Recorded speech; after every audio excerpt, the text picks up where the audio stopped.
बृहस्पतिवार व्रत कथा। बृहस्पतिवार के दिन जो भी स्त्री पुरुष व्रत करें उनको चाहिए कि वह दिन में एक ही समय भोजन करें, क्योंकि बृहस्पति भगवान का इस दिन पूजन होता है।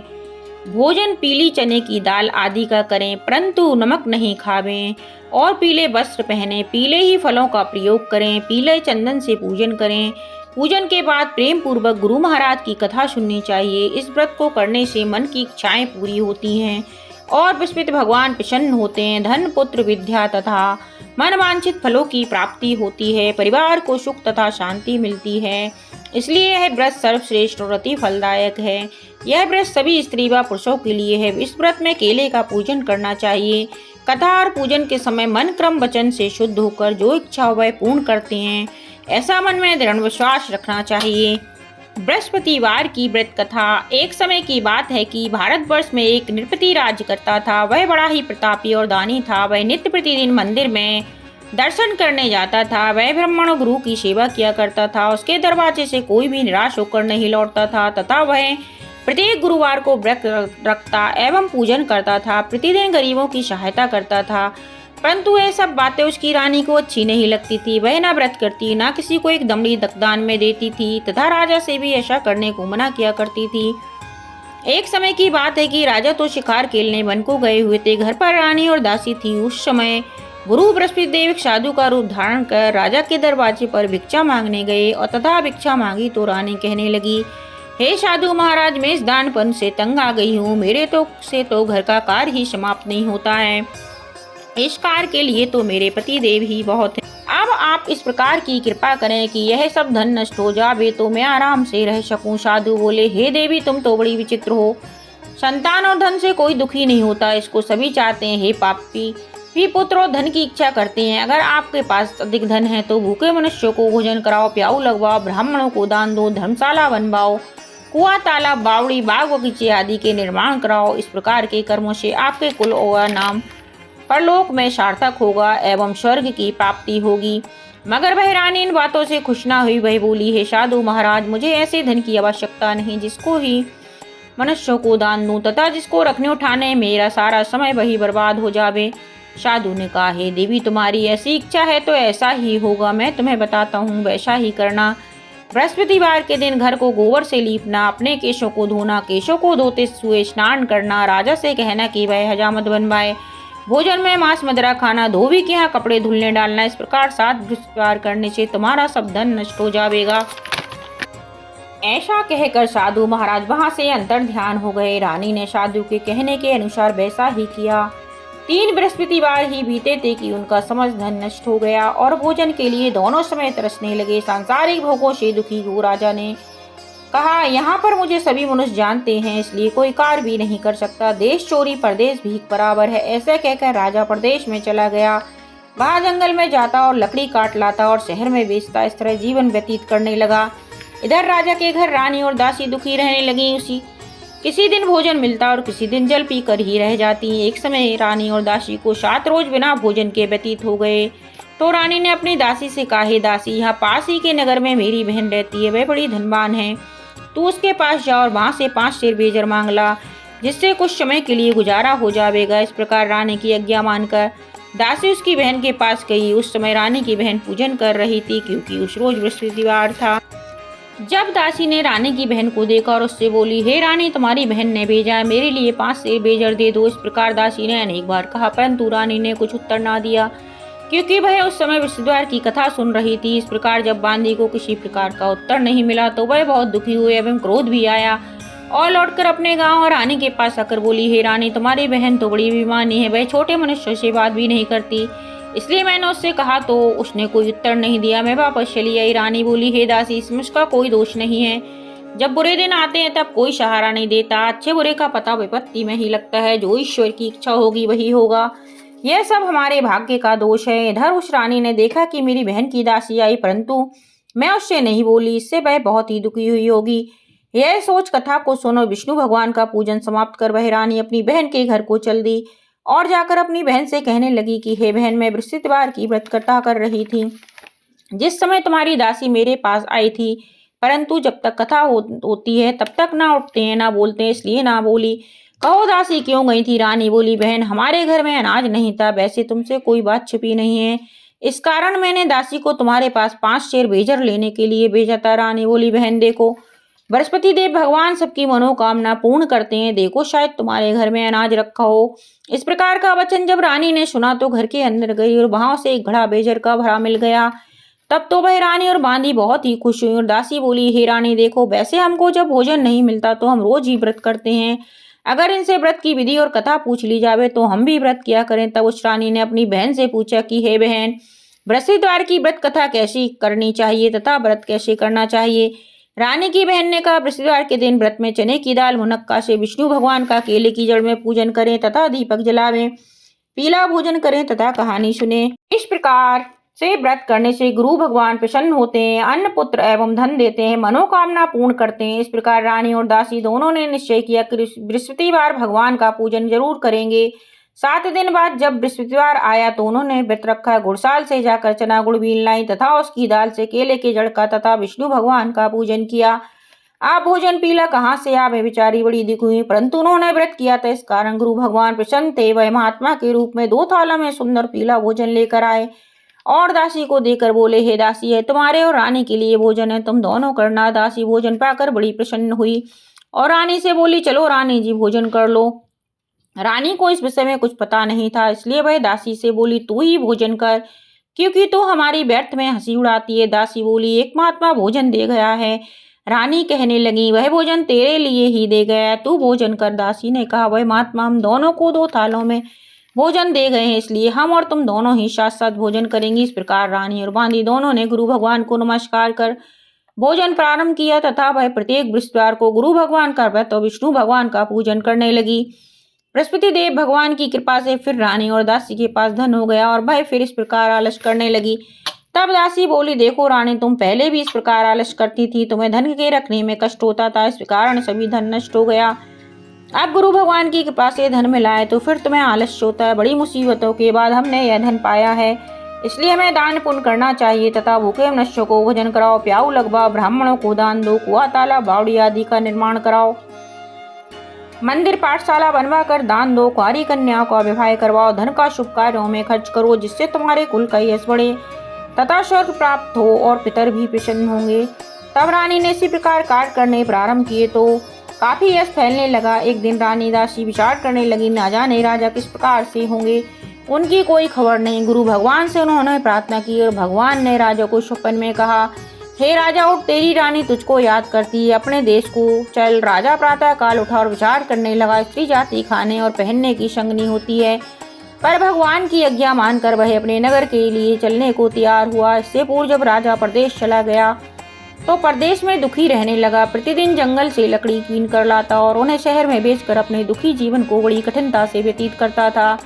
एक दिन राजा दुखी हो अपनी पुरानी बातों को याद करके रोने लगे। तब उस जंगल में से बृहस्पतिदेव एक साधु के रूप धारण कर आए। राजा के पास आकर बोले, हे लकड़हारे, तुम सुनसान जंगल में किस चिंता में बैठे हो, मुझको बतलाओ। यह सुन राजा के नेत्रों में आंसू भर आए और साधु की वंदना कर बोला, हे प्रभु, आप सब कुछ जानने वाले हो। इतना कह साधु को अपनी संपूर्ण कहानी बतला दी।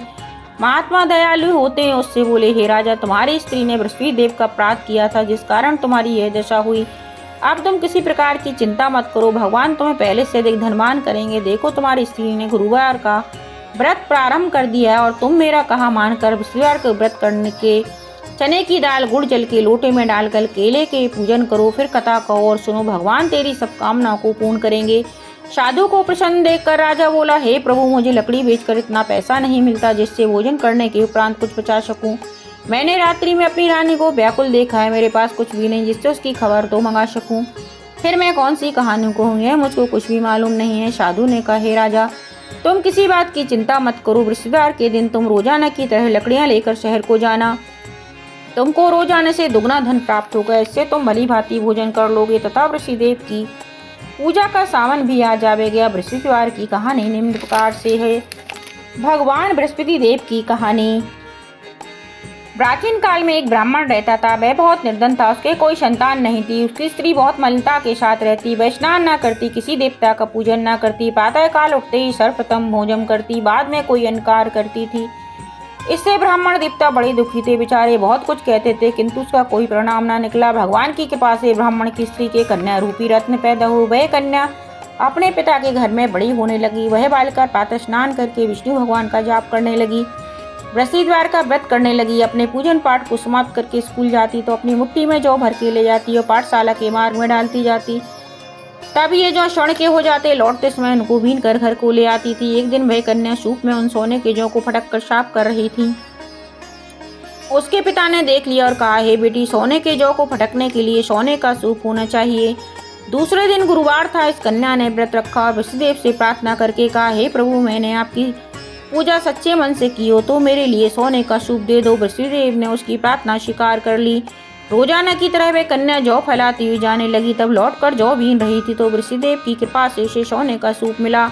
उसे वे घर ले आई, उससे जौ साफ करने लगी, परंतु उसकी माँ का वही ढंग रहा। एक दिन की बात है कि वह कन्या सोने के जौ को सोने के सूप से साफ कर रही थी। उस समय उस शहर का राजपूत वहां होकर निकला। इस कन्या के रूप और कार्य को देखकर मोहित हो गया तथा अपने घर आकर भोजन तथा जल त्याग कर उदास होकर लेट गए। तब राजा को इस बात का पता लगा तो अपने प्रधानमंत्री के साथ उसके पास गए और बोले, बेटा, तुम्हारा किसी ने अपमान किया अथवा और कोई कारण हो सको हो, मैं वही कार्य करूंगा जिससे तुम्हें प्रसन्नता हो। अपने पिता की राजकुमार ने बातें सुनी तो वह बोला, पिताजी, मुझे आपकी कृपा से किसी बात का दुख नहीं है, परंतु मैं उसी लड़की के साथ विवाह करना चाहता हूँ जो सोने के जौ को सोने के सूप में साफ कर रही थी। यह सुन राजा आश्चर्य में पड़ा। बोला, बेटा, इस तरह की कन्या का पता तुम ही लगाओ, मैं उसके साथ तेरा विवाह अवश्य करवा दूंगा। राजकुमार ने उस लड़की के घर का पता बतलाया। ब्राह्मण देवता के घर मंत्री गए और कन्या का विवाह करने को तैयार हो गए। विधि विधान के अनुसार ब्राह्मण की कन्या का विवाह राजकुमार के साथ हो गया। कन्या के घर से जाते ही पहले की भांति उस ब्राह्मण देवता के घर में गरीबी के निवास हो गया। अब भोजन के लिए भी अन्न बड़ी मुश्किल से मिलता था। एक दिन दुखी होकर ब्राह्मण देवता अपनी पुत्री के पास गए। बेटी ने पिता की दुखी अवस्था को देखा और अपनी माँ का हाल पूछा। तब ब्राह्मण ने सभी हाल कहा। कन्या ने बहुत सा धन देकर अपने पिता को विदा कर दिया। इस तरह ब्राह्मण का कुछ समय सुखपूर्वक व्यतीत हुआ। कुछ दिन बाद फिर वही हाल हो गया। ब्राह्मण फिर अपनी कन्या के पास यहाँ गया और सभी हाल कहा तो लड़की बोली, हे पिताजी, आप माताजी को यहाँ ले लाओ, मैं उसे विधि बता दूंगी जिससे गरीबी दूर हो जाए। तब ब्राह्मण देवता अपनी स्त्री को साथ लेकर पहुंचे तो पुत्री अपनी माँ को समझाने लगी, हे माँ, तुम प्रातः काल उठकर प्रथम स्नान आदि करके विष्णु भगवान का पूजन करो तो सब दरिद्रता दूर हो जाएगी। परंतु उसकी माँ ने एक भी बात नहीं मानी और प्रातः काल उठकर अपनी पुत्री की बच्चों को जूठन को खा लेती थी। एक दिन उसकी पुत्री को भी बहुत गुस्सा आया। एक रात कोठरी से सभी सामान निकाल दिया और उसको कोठरी में अपनी माँ को बंद कर दिया। प्रातः काल उसमें से निकाला तथा स्नान आदि करा के पाठ करवाया तो उसकी माँ की बुद्धि ठीक हो गई। फिर प्रत्येक बृहस्पतिवार को व्रत रखने लगी। इस व्रत के प्रभाव से उसकी माँ भी बहुत ही धनवान हो गई। वृषिदेव के प्रभाव से वह स्वर्ग को प्राप्त हुई तथा ब्राह्मण भी सुखपूर्वक श्लोक में सुख भोग कर स्वर्ग को प्राप्त हुआ। इस तरह कहानी कहकर भगवान विष्णु अंतर्ध्यान हो गए तथा राजा भी यह व्रत करने लगा। जंगल से लकड़ियां काटकर शहर में बेचने का उसे उस दिन से अधिक पैसा मिला। राजा ने चना गुड़ आदि लाकर गुरुवार का व्रत किया। उस दिन से उसके सारे क्लेश दूर होने लगे। परंतु जब दोबारा गुरुवार का दिन आया तो बृहस्पतिवार का व्रत करना भूल गए। इस कारण बृहस्पति भगवान नाराज हो गए। उस दिन इस नगर के राजा ने विशाल यज्ञ का आयोजन किया तथा शहर में ये घोषणा करा दी कि कोई मनुष्य अपने घर भोजन न बनावे, न आग जलावे, समस्त व्यक्ति मेरे यहाँ भोजन करने आवे। इस आज्ञा को जो न मानेगा उसे के लिए फांसी की सजा दी जाएगी। इस तरह की घोषणा संपूर्ण नगर में करवा दी गई। राजा की आज्ञा अनुसार शहर के सभी लोग भोजन करने के लिए लकड़ गए, लेकिन लकड़हारा कुछ देर से पहुंचा, इसलिए राजा उसको अपने साथ घर ले गए। और जब भोजन करा कर विदा कर रहे थे तभी रानी की दृष्टि उस स्कूटी पर पड़ी जिस पर उसका हार लटका हुआ था। वह वहां पर दिखाई नहीं दिया। रानी ने निश्चय किया कि मेरा हार इसी मनुष्य ने चुरा लिया है। उसी समय पुलिस को बुलाकर उसको जेल खाने में डलवा दिया। जब राजा जेल खाने में पड़ गया और बहुत दुखी होकर विचार करने लगा कि ना जाने कौन से पूर्व जन्म के कर्म में मेरे लिए दुख प्राप्त हुआ, और उसी साधु को याद करने लगा जो कि जंगल में मिला था। उसी समय तत्काल वृषिदेव साधु के रूप में प्रकट हो गया और उसकी दशा को देखकर कहने लगे, अरे मूर्ख, तूने बृहस्पति देवता की कथा नहीं कही, इस कारण तेरे लिए दुख प्राप्त हुआ है। अब चिंता मत कर, बृहस्पतिवार के दिन जेल खाने के दरवाजे पर 4 पैसे पड़े मिलेंगे, उनसे तू बृहस्पति देव की कथा पूजा करना, तेरे सभी कष्ट दूर हो जाएंगे। बृहस्पतिवार के दिन रोज उसे 4 पैसे मिले। उस राजा के ने कथा कही। उसी रात को ऋषिदेव ने उस नगर के राजा को स्वप्न में कहा, हे राजा, तुमने जिस आदमी को जेल खाने में बंद कर दिया वह निर्दोष है। वह राजा है, उसे छोड़ देना। रानी का हार उसी खूंटी पर लटका हुआ है। अगर तू ऐसा नहीं करेगा तो मैं तेरे राज्य को नष्ट कर दूंगा। इस तरह के सपन को देखकर राजा प्रातःकाल उठा और खूंटी पर हार देखकर लकड़हारे को बुलाकर क्षमा मांगी तथा राजा को एक सुंदर वस्त्र भूषण देकर विदा किया तथा गुरुदेव की आज्ञा अनुसार राजा अपने नगर को चल दिया। राजा जब नगर के निकट पहुंचा तो उसे बड़ा आश्चर्य हुआ। पहले से अधिक बाग, तालाब, कुएं, धर्मशाला, मंदिर आदि बन गए। उसने तलवार निकालकर पूछा, बताओ यह धन तुम्हें कैसे प्राप्त हुआ है? तब रानी ने कहा, यह सब धन हमें बृहस्पति देव की व्रत के प्रभाव से प्राप्त हुआ है। राजा ने निश्चय किया कि 7 रोज बाद तो सभी बृहस्पति देव का पूजन करते हैं, परंतु मैं रोजाना दिन में 3 बार कहानी कहा करूंगा तथा रोज व्रत किया करूंगा। अब हर समय राजा के दुपट्टे में चने की दाल बंधी रहती तथा दिन में 3 बार कहानी कहता। एक रोज राजा ने विचार किया कि चलो अपनी बहन के यहाँ हो आवे। इस तरह निश्चय गए। राजा घोड़े पर सवार हो अपनी बहन के घर जाने लगा। मार्ग में उसने देखा कि कुछ आदमी एक मुर्दे को लिए जा रहे हैं। उन्हें रोककर राजा कहने लगा, अरे भैया, तुम मेरी विष्णुदेव की कथा नहीं सुन लो। वे बोले, लो, हमारा तो आदमी मर गया, इसको अपनी कथा की पड़ी है। परंतु कुछ आदमी बोले, अच्छा कहो, हम तुम्हारी कथा भी सुनेंगे। राजा ने दाल निकाली और जब कथा आदि हुई थी कि मुर्दा हिलने लग गया और जब कथा समाप्त हो गई तो मुर्दा राम राम करके मनुष्य खड़ा हो गया।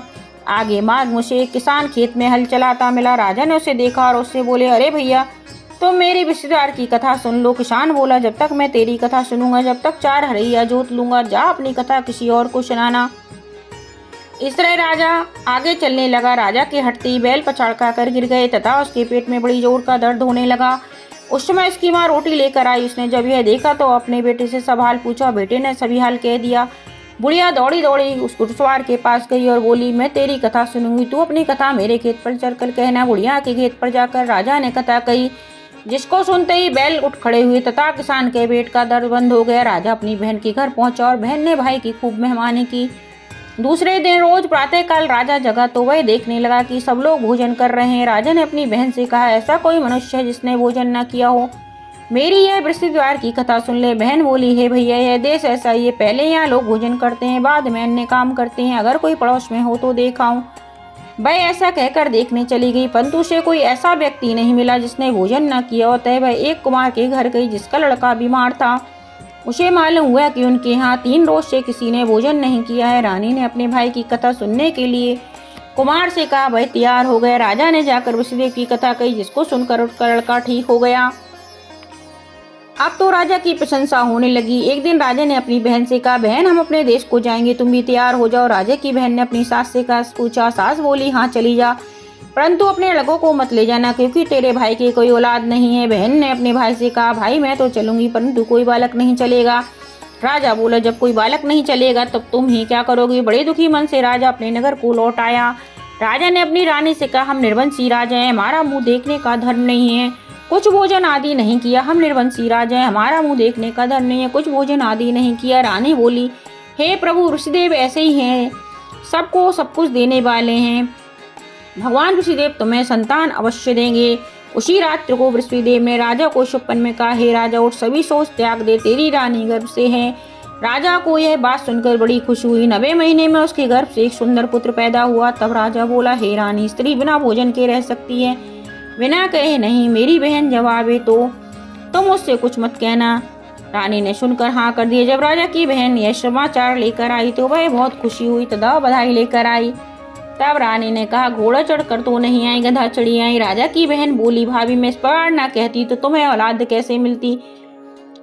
भगवान विष्णुदेव ऐसे ही हैं, जैसी जिसमें कामनाएं हैं सभी को पूर्ण करते हैं। जो सद्भावना पूर्वक विष्णुदेव भगवान का व्रत एवं कथा पढ़ता, सुनता और सुनाता है, भगवान विष्णुदेव उसकी समस्त कामनाओं को पूर्ण करते हैं। भगवान विष्णुदेव उसकी सदैव रक्षा करते हैं। संसार में सच्ची भावना से जो भगवान जी का पूजन व्रत सच्चे मन और श्रद्धा से करते हैं, उनकी सभी मनोकामनाएं पूर्ण होती हैं। जैसी सच्ची भावना से रानी और राजा ने उनकी कथा का गुणगान किया तो उनके सभी इच्छाएं विष्णुदेव जी ने पूर्ण की थी। इसलिए सबको कथा सुनने के बाद प्रसाद लेकर जाना चाहिए। हृदय से उनका मनन करते हुए जयकारा बोलना चाहिए। बोलो विष्णुदेव की जय, विष्णु भगवान की जय।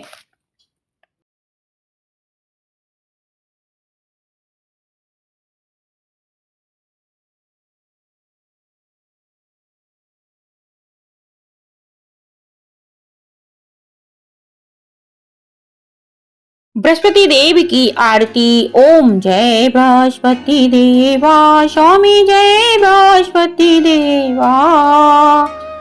श्रद्धा भक्ति बढ़ाओ, संतन की सेवा। ओम जय बृहस्पति देवा। पारे ब्रह्म बृहस्पति वर, तुम सबके स्वामी। प्रभु तुम सबके स्वामी। ज्ञान न जानू, ध्यान न जानू, नित्य करूं सेवा। ओम जय बृहस्पति देवा। तुम बिन बृहस्पति और न दूजा, आस करूं किसकी। प्रभु आस करूं मैं किसकी। मैं अज्ञान अगोचर, तुम फल के देवा। ओम जय बृहस्पति देवा। पारि ब्रह्म परमात्मा, तुम हो प्राणपति। प्रभु तुम हो प्राणपति। दर्श दिखाओ मत तरसाओ, चारों फल देवा। ओम जय बृहस्पति देवा। बृहस्पति जी की आरती जो कोई नर गावे। प्रभु जो कोई नर गावे, दर्शन पावे। जो कोई ध्यावे, विघ्न काटे देवा। ओम जय बृहस्पति देवा। बोलो विष्णु भगवान बृहस्पति देव की जय।